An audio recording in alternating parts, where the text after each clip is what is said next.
मेरी भव बाधा हरो, राधा नागर सोय, जातन की झाई पड़े, श्याम हरित दुति होय।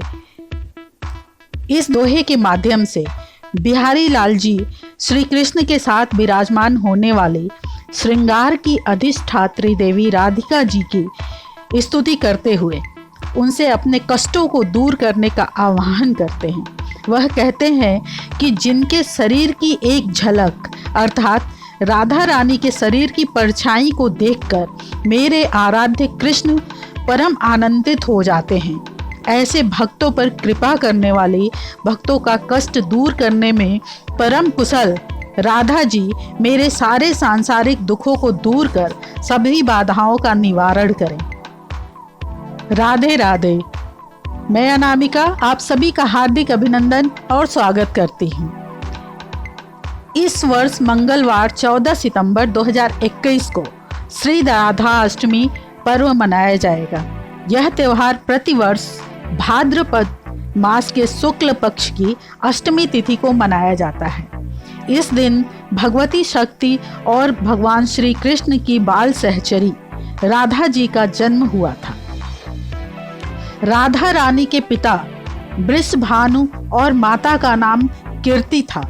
राधा जी ने अधिकतर समय वृंदावन में ही बिताया था। राधा कृष्ण के मिलन को लेकर कई स्थानों पर अलग अलग वर्णन मिलते हैं। कहा जाता है कि पहली बार राधा जी ने कृष्ण जी को तब देखा था जब माँ यशोदा ने उन्हें ओखले में बांध दिया था। कहीं कहीं यह वर्णन भी मिलता है कि वे पहली बार अपने पिता वृषभानु के साथ गोकुल आई थी, तब उन्होंने भगवान श्री कृष्ण को पहली बार देखा था। कुछ विद्वान लिखते हैं कि दोनों की पहली बार मिलन संकेत तीर्थ पर हुई थी और वहीं दोनों प्रेम बंधन में बंध गए थे। ब्रह्म वैवर्त पुराण में बताया जाता है कि एक बार राधा रानी गोलोक में कहीं दिखाई नहीं दे रही थी, तब भगवान श्री कृष्ण दूसरी सखी के साथ विहार करने लगे। इस बात से राधा रानी क्रोधित हो गई और श्री कृष्ण को भला बुरा कहने लगी। यह देखकर श्री कृष्ण के मित्र श्रीदामा ने राधा जी को श्राप दे दिया कि आपको पृथ्वी लोक में जन्म लेकर श्री कृष्ण का विरह सहन करना होगा। और फिर इसी श्राप के फलस्वरूप राधा जी ने पृथ्वी पर वृषभानु के परिवार में जन्म लिया। यह भी माना जाता है कि राधा रानी ने कीर्ति जी के गर्भ से जन्म नहीं लिया था, वो वृषभानु जी को तपोस्थली पर मिली थी। ऐसा माना जाता है कि राधा जी वृंदावन की अधीश्वरी हैं।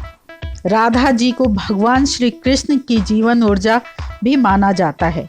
राधा और कृष्ण एक साथ मौजूद हैं, इसलिए उन्हें राधा कृष्ण भी कहा जाता है।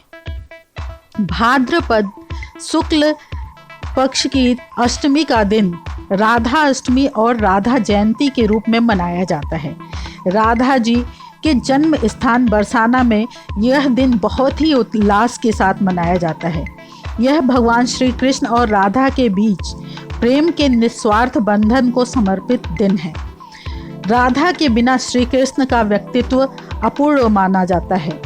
यदि श्री कृष्ण के साथ से राधा जी को हटा दिया जाए तो श्री कृष्ण का व्यक्तित्व माधुर्यहीन हो जाता है। ऐसा माना जाता है कि राधा के ही कारण श्री कृष्ण रासेश्वर कहे जाते हैं। राधा अष्टमी का व्रत पर्व जन्माष्टमी के 15 दिन बाद मनाया जाता है। मान्यता है कि राधा अष्टमी व्रत के बिना जन्माष्टमी व्रत अधूरा रहता है।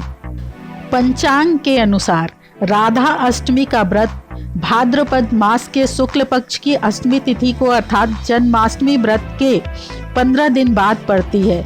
इस साल राधा अष्टमी 14 सितंबर मंगलवार को मनाई जाएगी। इस दिन राधा अष्टमी का व्रत रखकर राधा और भगवान श्री कृष्ण की पूजा की जाती है। मान्यता है कि राधा अष्टमी व्रत के बिना जन्माष्टमी का व्रत अधूरा ही रहता है, इसलिए राधा अष्टमी के व्रत का महात्म्य और भी अधिक बढ़ जाता है। इसी के साथ आप सभी को राधे राधे। जय सनातन, जय भारत। धर्मो रक्षति रक्षितः।